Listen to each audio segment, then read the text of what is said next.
अब बात करते हैं बजट से पहले मार्केट की स्ट्रैटेजी पर। हमारे साथ एल्केमी कैपिटल मैनेजमेंट के क्वांट हेड और फंड मैनेजर आलोक अग्रवाल जुड़े हैं। उनसे जानते हैं कि इस मार्केट की गिरावट को वो कैसे देख रहे हैं।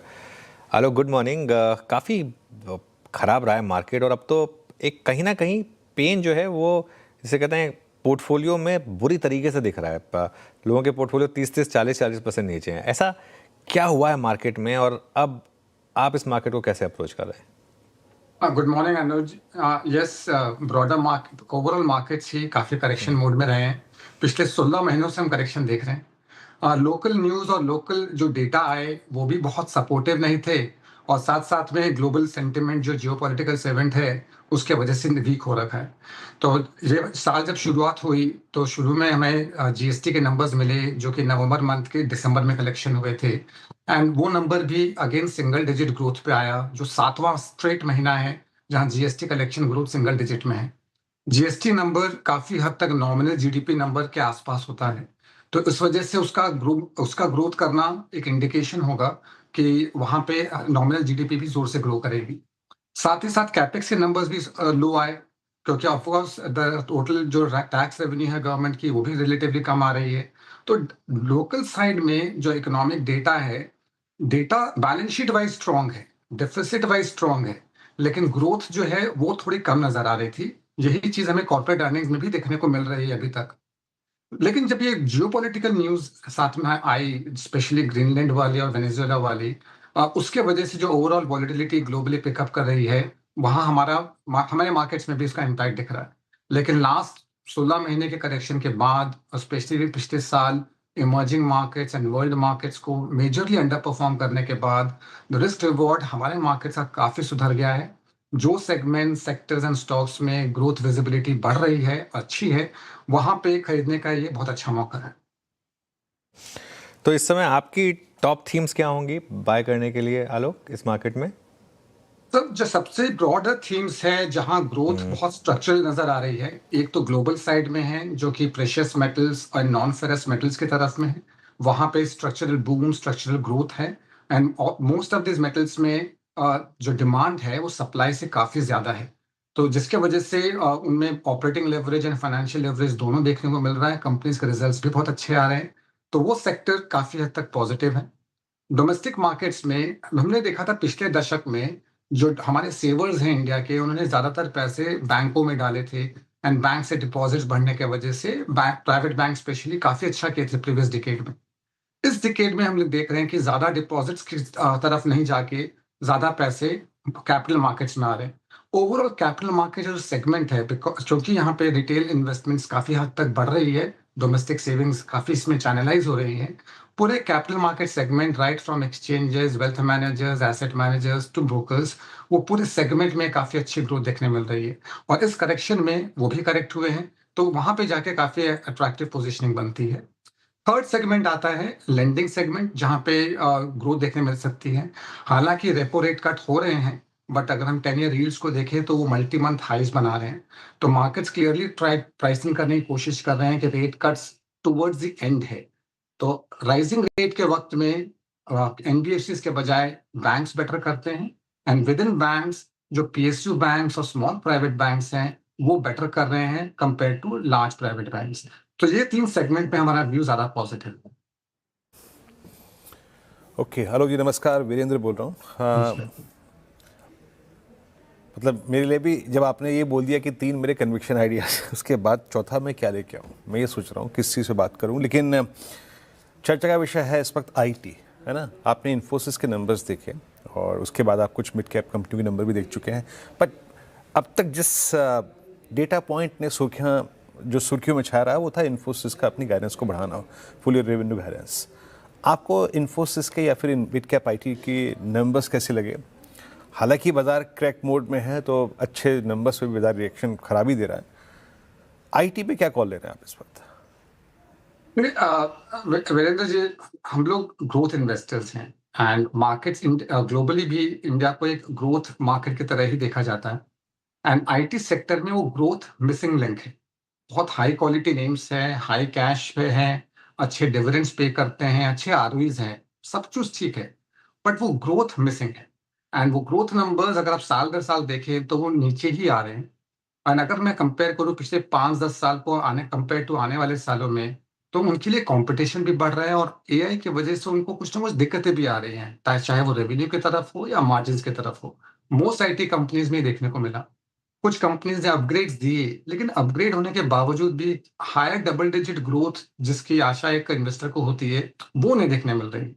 और उस ग्रोथ के अभाव में उस सेक्टर पे पॉजिटिव व्यू लेना थोड़ा मुश्किल है। ओके, ग्रोथ के अभाव में कोई कंस्ट्रक्टिव व्यू फ्रेम करना बहुत मुश्किल है। प्री बजट जिन सेक्टर्स की अमूमन बात होती है या फिर जो सुर्खियों में रहते हैं, वही अगर आप सरकार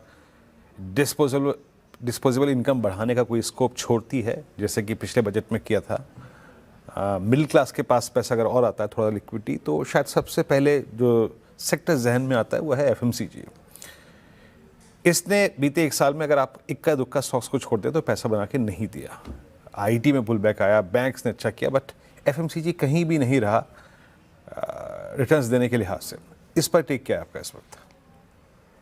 एफएमसीजी में भी ऑलमोस्ट सिमिलर ही एक्शन है, क्योंकि ये भी हाई क्वालिटी नेम्स हैं, हायर वैल्यूएशंस पे भी हैं। बट जैसा कि आपने भी कहा, इनमें ग्रोथ नहीं आ रही। बहुत ही सिंगल डिजिट ग्रोथ जैसे नंबर्स आ रहे हैं और आने वाले टाइम में जब तक ये ग्रोथ पिकअप ना करे उसमें ज़्यादा इंटरेस्ट आना थोड़ा मुश्किल है। आपने कहा बजट में डिस्पोजेबल इनकम बढ़ाने की बात, जो कि सरकार एंड आरबीआई मिलके काफ़ी हद तक ग्रोथ को पुश करने की कोशिश कर रहे हैं। पिछले बजट से इस बजट तक देखें तो पिछले ही बजट में उन्होंने डिस्पोजेबल इनकम बढ़ाने के लिए 12 लाख तक की टैक्स स्लैब को फ्री कर दिया था। सितंबर आते-आते जीएसटी रेट्स को कम कर दिया।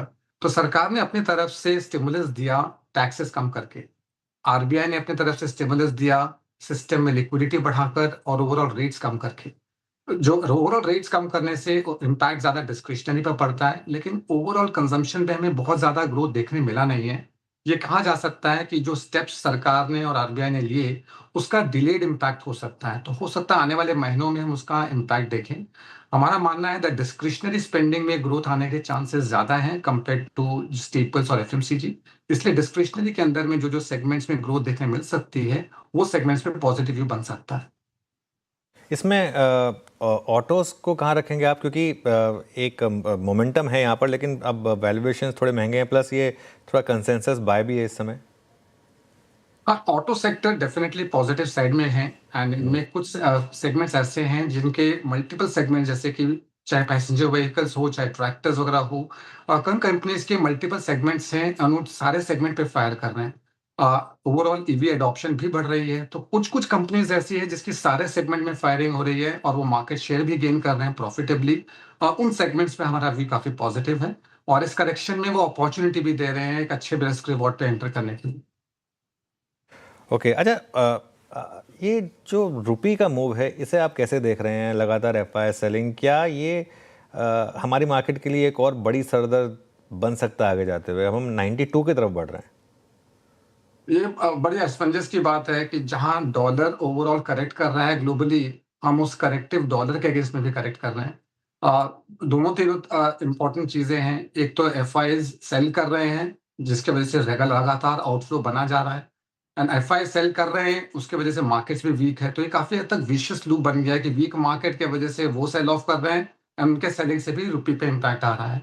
At the same time overall finances अगर हम गवर्नमेंट की देखें तो काफी हद तक अच्छे से बनी हुई है एंड काफी जब ये ग्रोथ थोड़ी भी रिटर्न करती है, आज इस करेक्शन के बाद डेफिनेट रिस्क रिवॉर्ड भी इंप्रूव हो रहा है। जैसे ही ग्रोथ थोड़ी रिटर्न करती है, हमारा मानना है दैट एफआई मनी भी रिकवर करेगी एंड रुपी हमारे हिसाब से यहाँ के हिसाब से जरूर सेटल डाउन होना चाहिए अराउंड 91 92। अब जो शार्प डिप्रिसिएशन होना था, शायद बिकॉज 2024 के एंड तक भी आरबीआई काफी हद तक सपोर्ट कर रही थी करेंसी को, वो सपोर्ट उन्होंने थोड़ा सा ढीला छोड़ा है ताकि मार्केट उसको अपने लेवल पे सेटल हो सके। मेरे हिसाब से वो मार्केट अपने हिसाब से सेटल हो चुका है, यहाँ से मेजर डिप्रिसिएशन तो नहीं देखने को चाहिए। अच्छा, ये एक दो पॉकेट्स और जहाँ पे मेरे ख्याल से Q2 के बाद ही बड़े सीरियस अनवाइंडिंग शुरू हो गई थी, और वो था न्यू एज सॉस की कैटेगरी में। इटरनल में बड़ा सीवियर प्राइस डैमेज, स्विगी को देखिए आप। इस बास्केट में कोई इंटरेस्ट आपका इस वक्त, या फिर अभी अभी अभी आप छोड़ रहे हैं? आई मीन ऑलरेडी बीते एक साल में काफ़ी बड़ा मूव आ चुका है। ये बास्केट बड़ा ही इंटरेस्टिंग बास्केट है वीरेंद्र जी। आने वाले टाइम में इन बास्केट्स में स्पेशली वो कंपनीज जो प्रॉफिटेबल हैं and market share genuinely gain कर रही हैं, उनमें इंटरेस्ट डेफिनेटली बना रहेगा। जाहिर है जब कोई एक सेगमेंट अच्छा कर रही होती है या उसमें कैपिटल फ्लोज आते हैं तो बहुत सारी कंपनीज उसके अंदर उतर आती है। लेकिन आप देखें जो लीडिंग कंपनीज पेमेंट साइड में हैं, जो leading companies beauty and fashion products sell करने की साइड में हैं, जो leading companies food delivery etcetera side में है, वो अच्छे खासे प्रॉफिट भी कमा रहे हैं एंड छोटे बहुत कॉम्पिटिशन्स आते हैं उसको अच्छे से टैकल भी करते हुए प्रॉफिट कमाए जा रहे हैं। तो उन सेगमेंट्स पे जहां प्रॉफिटेबिलिटी इज गुड और साथ साथ में मार्केट शेयर गेन भी चल रहा है, दैट मीन्स कंज्यूमर्स उनको थम्स अप दे रहे हैं। वो सेगमेंट्स है जो ब्रांड्स एंड मिडिलमैन के बीच में अपने जगह बना रहे हैं, बार्गेनिंग पावर बना रहे हैं एंड इसीलिए वो सेगमेंट्स में हमारा भी काफी पॉजिटिव है और उसमें काफी ग्रोथ की रनवे काफी लंबी हो सकती है। अच्छा, आपने प्रेशियस मेटल और गोल्ड की बात की इन पासिंग, लेकिन जिन्होंने ये रैली मिस की है उनके लिए क्या सजेशन होगा? अब खास तौर से सिल्वर की रैली जिन्होंने मिस की, अब वो क्या करें और क्या इन लेवल्स पर भी बाइंग करें? ये एग्जैक्ट कहना तो थोड़ा मुश्किल होता है ना जी, लेकिन होता क्या है, सिल्वर ने कुछ 1979 या 1980 में $50 का हाई बनाया था। जो 50-60 साल से लिटरली सो रहा था सेगमेंट, वो सडनली जागा है। उनकी मॉनेटरी वैल्यू की कदर ज्यादा हो रही है क्योंकि वो गोल्ड से लिंक्ड है और उनकी जो इंडस्ट्रियल डिमांड है, ऐसी इतनी इंडस्ट्रियल डिमांड काफी सालों से नहीं देखी गई है। लास्ट 5 साल से सेक्टर जो सिल्वर सेक्टर है वो डेफिसिट में है और आने वाले सालों में भी डेफिसिट रहने वाला है। वो ऐसा अनुमान लगाया जा रहा है क्योंकि सिल्वर एंड गोल्ड दोनों पे व्यू काफी पॉजिटिव है। ये जरूर कह सकते हैं कि गोल्ड ज्यादा स्टेबल होता है, सिल्वर ज्यादा वॉलेटाइल होती है। डिमांड दोनों की अच्छी है एंड हमारा आउटलुक दोनों पे काफी पॉजिटिव है क्योंकि गोल्ड पे रिलेटिवली कम चला है सिल्वर के मुकाबले लास्ट कुछ महीनों में, इसलिए रिस्क रिवॉर्ड ज्यादा अट्रैक्टिव वहां पे है। बट यहाँ से भी हमारे हिसाब से गोल्ड एंड सिल्वर दोनों काफी पॉजिटिव हैं। करेक्शंस में रिस्क रिवॉर्ड ज्यादा इंप्रूव होगा। ऑल राइट आलोक जी, बहुत बहुत शुक्रिया आज हमारे साथ जुड़ने के लिए और इन सब टॉपिक्स पर अपना व्यू सामने रखने के लिए।